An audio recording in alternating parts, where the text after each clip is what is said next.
오늘 사무엘하 19장 1절에서 23절 다윗의 황궁이라는 제목으로 말씀을 함께 보도록 하겠습니다. 올바른 판단은 올바른 선택의 시작입니다. 바른 판단을 하지 못하면 그 다음에 모든 것이 무질서하게 됩니다. 하나님은 질서의 하나님이시죠. 이와 같은 판단에 있어서 중요한 것은 그 판단의 기준이 무엇이냐, 그렇습니다. 역사의 위대한 인물의 판단 기준은 언제나 하나님의 말씀이었습니다. 여러분들의 판단 기준은 어떤 것입니까? 그러나 항상 자기 자신이 판단 기준이 되는 것은 사단의 역사입니다. 하나님의 말씀을 판단 기준으로 삼을 때는 마음이 평안합니다. 또 즐겁습니다. 또 불안이 없습니다. 힘이 있습니다. 능력이 있습니다. 소망이 있습니다. 그리고 갈팡질팡하지 않습니다. 확실한 말씀이기 때문에 그 말씀을 따라가면 반드시 그 길에는 승리가 있고 영원한 생명의 보장이 있고 복이 있는 것입니다. 그래서 자신의 생각이 판단의 기준이 될 때 우리는 가끔 그런 실수를 많이 합니다. 내 생각이 그게 다인 것처럼 또 그 생각에 따라 가다 보면 마음이 편하지가 않습니다. 그리고 결과가 좋지 않습니다. 늘 불안합니다. 기쁨이 없습니다. 그리고 자기뿐만 아니라 주변의 사람들의 그러한 마음도 어렵게 하고 또 맞지가 않습니다. 왜냐하면 하나님의 뜻과 세상의 뜻은, 사단의 생각은, 그러니까 육신의 생각과 성령의 생각은 늘 거스르기 때문에 그렇습니다. 그래서 말씀이 귀하다고 합니다. 그래서 기도가 귀하다는 것입니다. 사심 없는 올바른 양심과 말씀과 기도가 우리의 삶을 윤택하게 하는 바른 판단과 선택을 할 수 있게 하게 되는 것입니다. 오늘 본문의 내용이 이렇습니다. 전쟁 중에 이제 압살롬이 죽었다는 소식을 듣게 됩니다. 다윗의 슬픔은 이루 말할 수가 없었습니다. 다윗의 그 슬픔이 온 성중에 가득 채워져 갔습니다. 전쟁의 승리로 이 백성들의 이 기뻐할 그 상황임에도 불구하고 왕의 슬픔으로 인해서 백성들까지 슬픔에 잠기게 되었습니다. 2절에 보면 모든 백성에게 슬픔이 되었다. 3절에 보면 부끄러워 도망함같이 가만히 성읍으로 들어갔다. 백성들은 전쟁의 승리에 대해서는 한마디도 할 수가 없었습니다. 다윗의 이 큰 소리로 아들을 부르는 그 장면을 여러분 생각해 보십시오. 통곡하며 잃은 자식을 그렇게 부르며 애처롭게 있는 그 다윗, 참으로 무거운 광경입니다. 이때 요압 장군이 다윗을 만나러 들어갔습니다. 그리고는 죽을 각오를 가지고 진을 하게 됩니다. 여러분들 이렇게 충고를 하는 사람도 있어야 되겠고 또 충고를 지혜롭게 받아들일 수 있는 그러한 마음이 있어야 되겠죠. 왕을 죽이려는 이 압살롬이 죽고 나라가 평정되었으며 왕의 생명과 온 가족들의 생명이 살게 되고 백성들이 기뻐하는 상황이 되었습니다. 그런데 왕께서 이렇게 압살롬의 죽음 때문에 울고만 계신 것은 이 나라 백성들을 부끄럽게 하는 것입니다. 지금 왕이 보이고 계시는 이 모습은 미워하는 자를 사랑하고 사랑하는 자를 미워하시는 것이며 지휘관과 부하들을 멸시하는 것입니다. 한마디만 제가 더 하겠습니다. 전쟁 중에 압살롬이 살고 우리 백성들이 다 죽었으면 왕이 마땅히 기뻐하실 뻔했습니다. 그러나 지는 하옵건대 이제 일어나 백성들을 위로해 주십시오. 그렇지 않으면 백성들은 왕과 함께하지 않을 것입니다. 그 화는 지금 당한 것보다 이제 앞으로 더욱 심하게 될 것입니다. 다윗이 이 말을 들었을 때 어떤 생각이 들었을까요? 정신이 번쩍 들지 않았겠습니까? 여러분들 주변에 이렇게 진언을 하고 참말을 해주고 또 그 말이 내 뼈에 정말 심령의 골수처럼 박힐 수 있는 말을 해줄 수 있는 그런 사람이 있습니까? 늘 듣기 좋은 소리만 이렇게 해주는 그런 사람만 있습니까? 내 잘못이 있을 때 그 잘못을 따끔하게 들어서 말해줄 수 있는 정말 그런 사람. 여러분들 그런 사람들이 우리 주변에 필요합니다. 우리는 듣기 좋은 말만 골라서 듣기를 원합니다. 그러나 우리가 잘못을 했을 때, 실수를 했을 때, 또 바르게 고침을 받았을 때 다윗에게는 이렇게 진언을 해줄 그런 지혜로운 사람들이 있었습니다. 다윗이 밧세바를 범하고 우리아를 죽였을 때 나단과 같은 선지자가 있었고 또 각과 같은 그런 선지자가 있었기 때문에 여러분들 그 자리에 오르게 되었고 또 왕의 자리에서도 흔들거리지 아니하고 지혜롭게 판단하고 또 하나님 말씀을 따라 살 수 있었던 것입니다. 우리 주변에도 이렇게 기도하는 사람, 또 말씀을 가까이 하는 사람, 우리가 혹 잘못된 길을 갈 때 바르게 깨우쳐 줄 수 있는 사람이 얼마나 고맙고 귀한 사람인 것을 깨닫고 여러분들 또한 그런 사람이 되기를 원하고 그런 사람이 여러분들 주변에 또 여러분들 자녀들 주변에 많아지기를 축원합니다. 자신의 옹졸함을 깨닫게 된 다윗은 내가 이래서는 안 되지 그런 생각이 들었을 것입니다. 잠언 12장 15절에 이런 말씀이 있습니다. 미련한 자는 자기 행위를 바른 줄로 여기나 지혜로운 자는 권고를 듣느니라. 지혜로운 자는 권고를 듣는다. 지혜로운 자는 들을 귀가 있는 사람입니다. 여러분 악한 왕들을 보십시오. 또 우리나라의 유수한 대통령을 보십시오.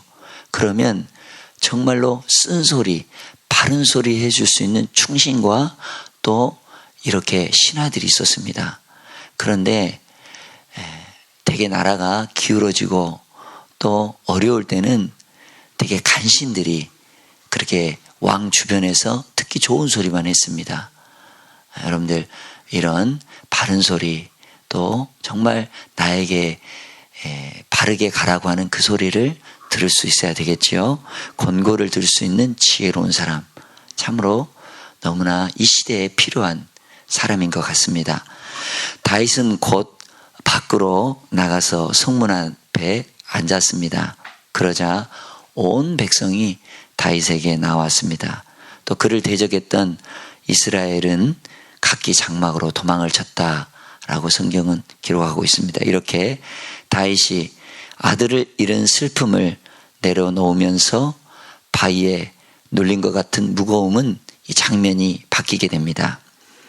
국정을 책임진 왕으로서 옳지 않는 일을 했습니다. 아무리 아들이지만 반역을 일삼다가 죽임을 당한 역적 압살롬의 죽음 때문에 온 나라가 부겁도록 슬픔에 빠져 있었습니다. 이것은 자신의 사적인 감정을 정리하지 못해서 온 백성들의 목숨을 건 전쟁의 승리를 부끄럽게 한 행위였습니다. 자, 다윗의 이 통곡의 슬픔은 한편으로는 또 이렇게 생각해 봐야 되겠죠. 죄인이 죄 중에서 회개하지 않고 구원받지 못하고 죽어가는 이것을 아파하고 슬퍼하는 그 모습으로 우리는 보아야 될 것입니다. 다윗의 그 모습에서 예수님의 주님의 모습을 발견해야 됩니다. 평소에 압살롬과 충분한 대화를 하고 또 삐뚤어지게 갈 때 바르게 조언을 해주고 시간을 좀 더 내어서 이 아들과의 관계를 회복해야 되지 않겠습니까? 자식과의 관계를 회복해야 되지 않겠습니까? 우리 주님은 우리와 회복하기를 원하셔요. 우리가 죄짓고 한 사람이라도 지옥에 가기를 원하지 않습니다. 주 예수 그리스도의 이름으로 모든 사람, 천하 만민이 다 구원받아서 천국에 이르기를 원하고 하나님의 백성이 되기를 원하는 것이 주님의 마음인 것입니다. 누구라도 죄 짓고 죄 중에서 지옥 가는 것을 우리 주님은 원하지 않는다는 거예요. 거기에서 우리는 다윗의 그 마음을, 비록 아들이긴 하지만 여러분들 예수님의 마음을 발견해야 할 것입니다. 이것은 비록 죄인이지만 그가 죄인으로 죽은 것을 결코 기뻐하지 않는다는 것을 나타내시는 그 주님의 마음의 표현으로 통곡을 했다라고 우리가 또한 다르게 또 생각해 볼 수가 있겠습니다. 그것을 깨달을 때 우리는 다윗의 이 슬픔을 올바르게 헤아리게 됩니다. 그리고 곧 바로 우리의 믿음의 울타리 밖에 있는 가족들을 생각하게 되는 것입니다. 그런 다윗이었지만 다윗의 삶은 오직 말씀 중심이었다는 겁니다. 요압의 충고는 지당한 것입니다. 압살롬의 죽음으로 인해서 다윗이 아파하고 슬퍼하는 것은 분명히 사적인 문제였습니다. 지도자는 사적인 일로 인해서 공적인 그런 사명을 중단해서는 안 되겠죠. 공사를 분별할 수 없는 사람은 지도자라고 할 수 없습니다.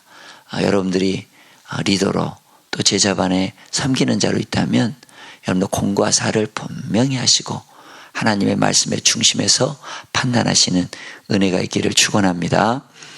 예수님은 우리를 구원하시기 위해서 십자가를 짊어지고 죽어야 하며 그 3일 만에 다시 살아나야 한다는 구속의 비밀을 처음 알려주었을 때 베드로는 어땠습니까?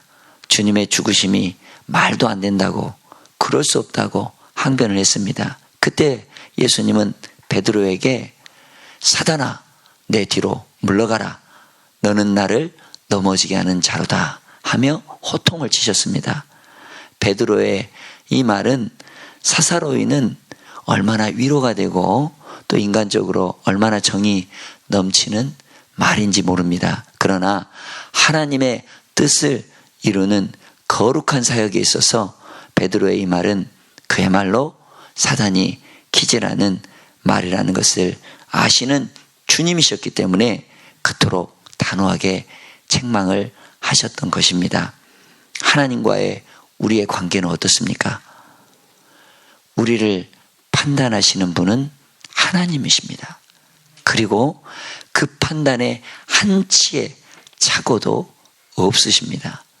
인생은 실수도 있고 인간은 또한 후회도 있습니다. 그러나 우리 주님은 절대 시건치도 아니하시고 거짓도 아니하시고 판단이 흐려지지 않으시는 분이십니다. 이사야 11장 3절 4절에 보면 예수님의 모습이 그려져 있습니다. 여호와를 경외함으로 즐거움을 삼을 것이니라. 눈에 보이는 대로 심판하지 아니하시는 주님, 귀에 들리는 대로 판단하시지 않는 주님, 우리는 현실만 봅니다. 그러나 과거와 현실과 미래를 한꺼번에 보시는 주님, 우리는 눈에 보이는 것, 귀에 들려오는 것, 그게 전부인 줄 알고 있습니다. 그러나 하나님은 모든 것을 다 보고 계신 하나님, 그분께 우리의 인생을 맡기면, 그분께 우리의 모든 것을 드리면 주님이 책임져 주시고 주님이 합력하여 선을 이루시는 분으로 우리는 믿고 우리 주님을 따라가야 될 줄로 믿습니다. 공의로 가난한 자를 판단하신다고 했습니다. 우리는 눈에 보이는 대로 이 사람이 어떤 뇌물을 주고 또 이 사람이 어떤 말을 유수처럼 하고 또 우리에게 좋게 대해주면 그 사람을 그렇게 좋게 판단합니다. 그러나 그 안에는 또 사심이 있을 수 있죠. 그러나 우리 주님은 그것까지도 꿰뚫어 볼 수 있는 것입니다. 그래서 우리 마음을 꿰뚫어 보시고 우리의 정직한 마음을 아시고 정한 마음을 아시고 그리고 판단하시고 정말 우리를 도우시고 가난한 자를 진토에서 일으키시며 하나님이 온전히 판단하시는 그 판단에 우리가 맡기면 우리의 모든 삶이 편안하고 잘되고 형통하게 될 줄로 믿습니다. 정직으로 세상에 겸손한 자를 판단하실 거라고 우리 예수님 말씀하고 계십니다. 이런 하나님의 공의로운 산악의 그 판단에 우리의 모든 것을 맡기시고 드리시는 여러분들 되시기를 바랍니다. 이 삶이 오늘 저와 여러분의 삶의 기준이 되시기를 축원합니다. 사람이란 누구나 일상에서 상황 판단을 항상 제대로 한다는 것이 그리 쉬운 일이 아닙니다. 그래서 순간의 선택이 10년을 좌우한다. 이런 광고 문구도 있습니다.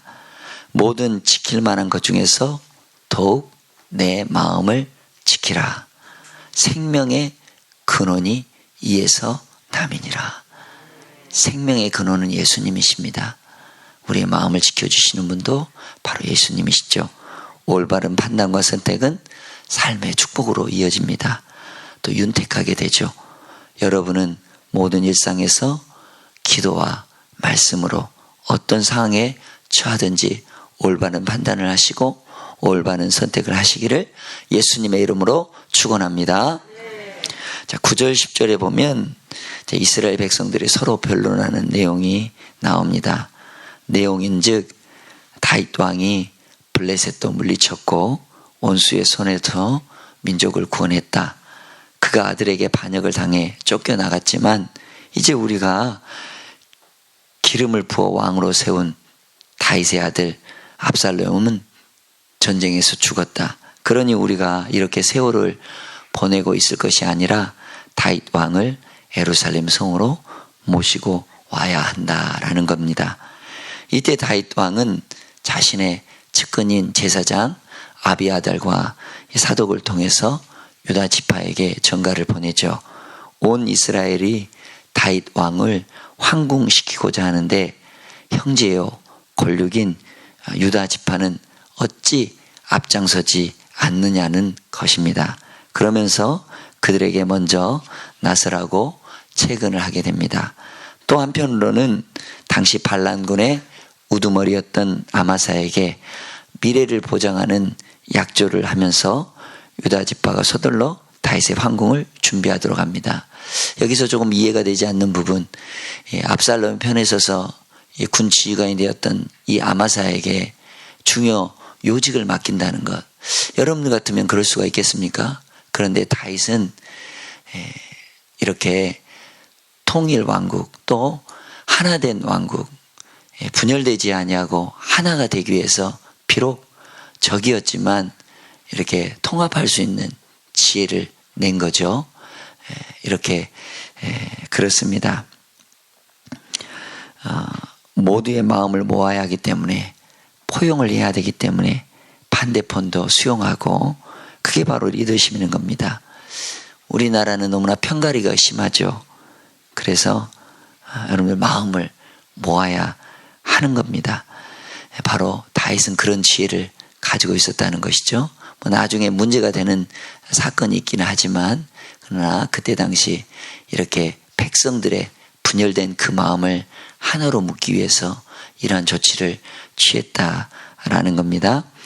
자, 마침내 다윗은 기가 막힌 이 망명 생활을 끝내고 예루살렘으로 황궁을 하게 됩니다.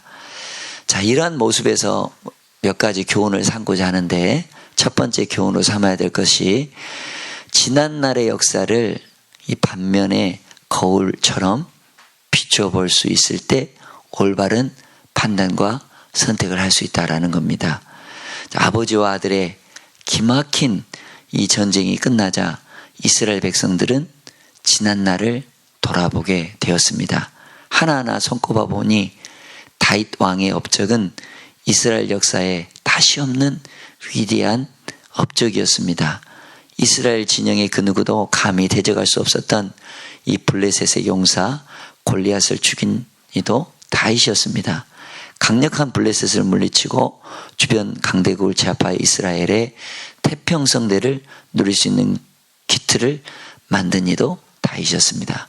여러분들 우리 광산교회 역사를 보십시오. 37년 가량 됐지만 개척교회에서부터 시작해서 이렇게 하나님의 역사를 이루어서 정말로 귀한 교회를 기틀을 마련하고 또 수완 선교센터를 마련하고 또 앞으로는 더 큰 일을 할 겁니다.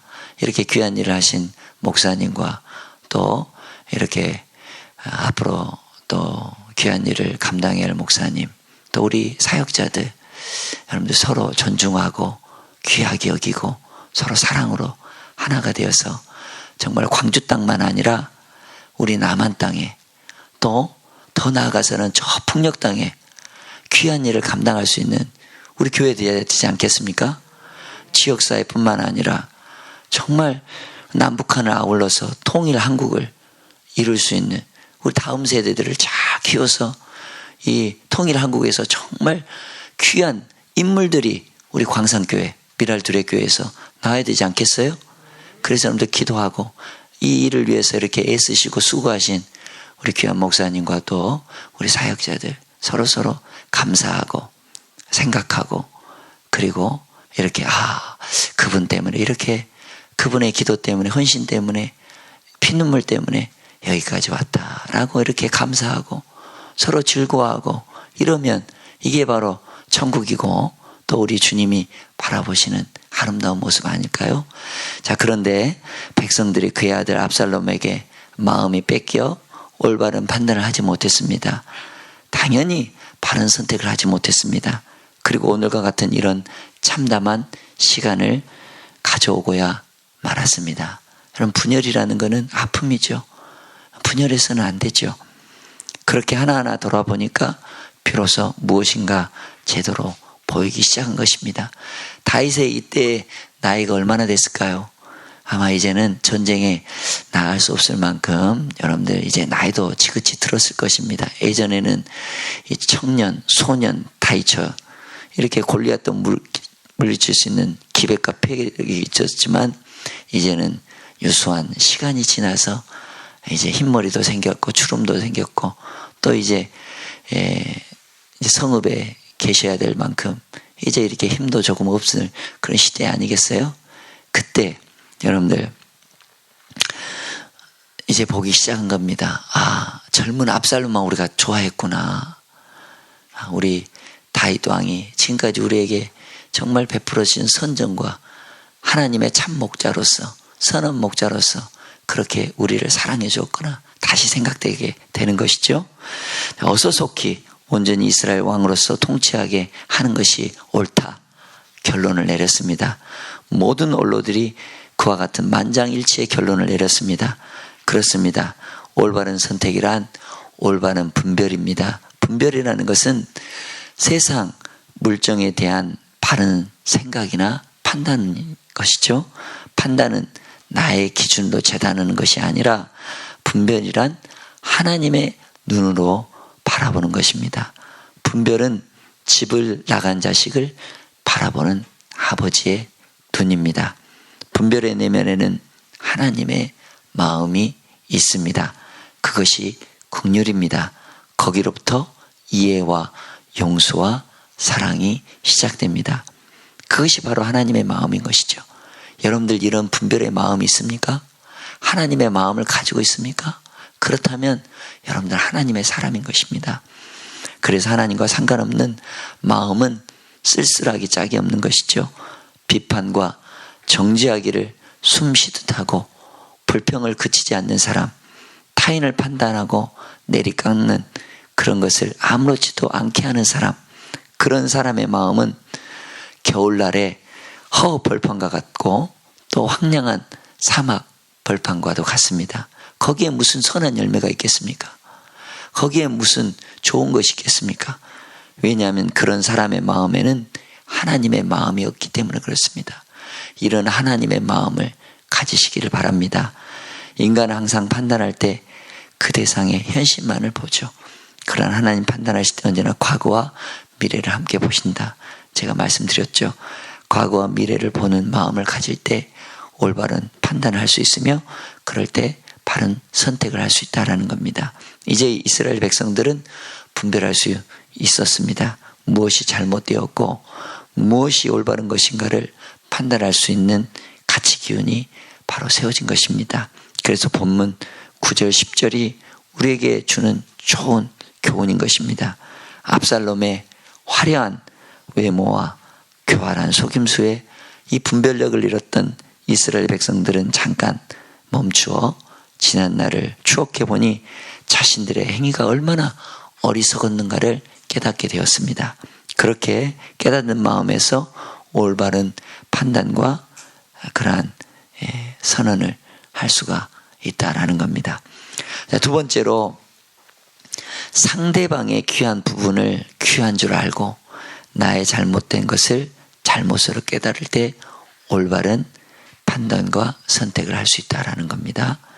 저는 이 부분을 참 오늘 말씀의 포인트로 삼고 싶은데, 우리가 살면서 가장 어리석은 것은 귀한 것을 귀한 줄로 모른다는 겁니다. 에서는 장자의 명분을 귀하게 여기지 않았죠. 팥죽 한 그릇에 팔아버렸습니다. 청년 관원도, 부자 청년 관원도 영생을 여러분들 중요한 줄 알았지만 그 돈이, 부유함이 그걸 꽉 잡고 있었기 때문에 영생을 포기하고 돌아갔습니다. 유대인들은 예수님이 메시아인 줄 모르고 여전히 아직도 메시아를 기다리고 있는 것을 볼 수 있습니다. 그러나 수가성 이 우물가에 비천한 여인은 귀한 것이 무엇인지 알았습니다. 예수님을 만나게 된 거죠. 그래서 물동이를 가지고 왔다가 거기다 버려두고 가게 된 것입니다. 여러분들, 귀한 것을 귀한 것으로 받지 못하고 아직도 가지고 있는 것이 있습니까? 여러분들, 물동이가 있습니까? 다른 어떤 것이 여러분들 주님보다 더 귀한 것이 있어서 그걸 꽉 잡고 있습니까? 마리아는 정말 귀한 것이 무엇인지 알았기 때문에 향유옥합을 깨뜨렸습니다. 그리고 주님께 부어드렸습니다. 사도 바울은 귀한 것이 무엇인지 알았기 때문에 많은 세상 사람들이 가지는, 최선을 다해 추구하는 이 부귀와 영화를 배설물처럼, 분토처럼 버릴 수가 있었습니다. 여러분들, 못된 자식들은요, 자기 부모님이 얼마나 귀한 분들인지 모릅니다.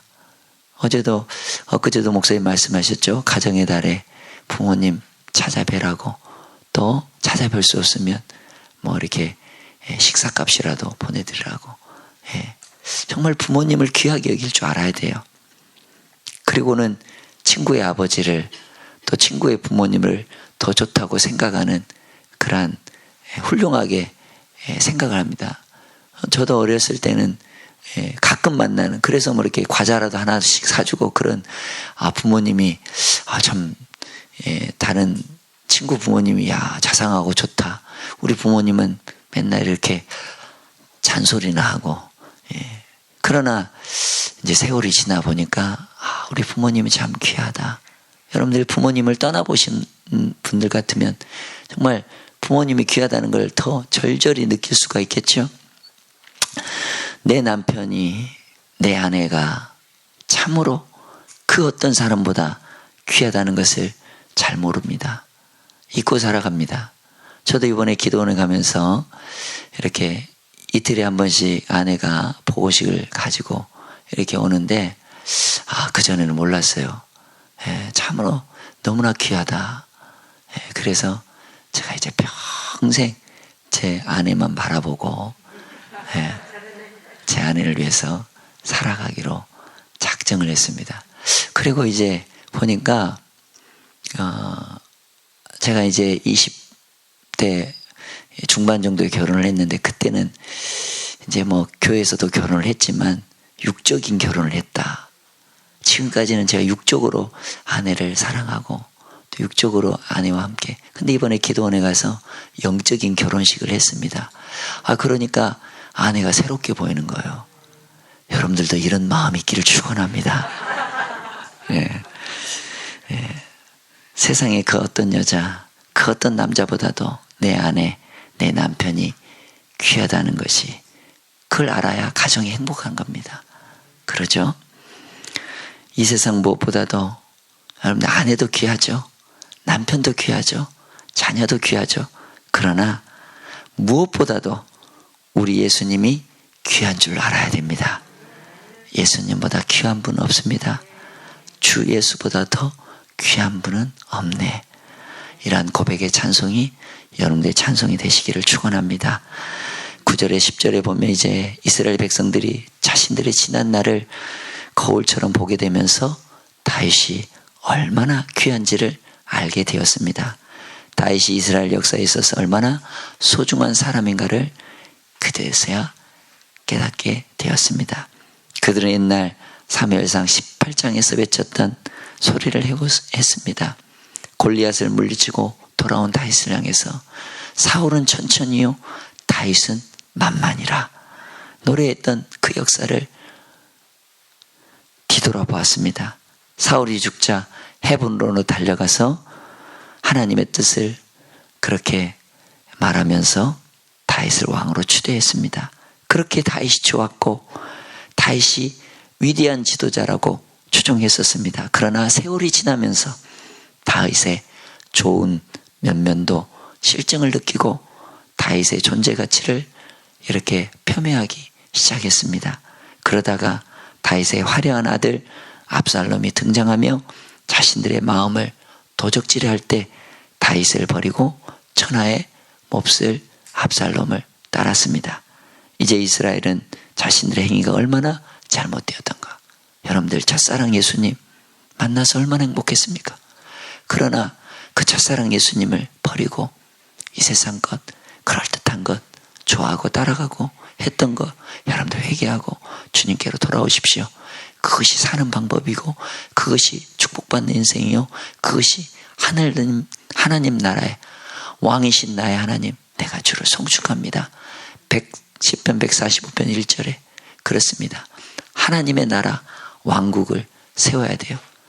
여러분들 하나님 나라 왕이 없으면 어떻게 되겠습니까?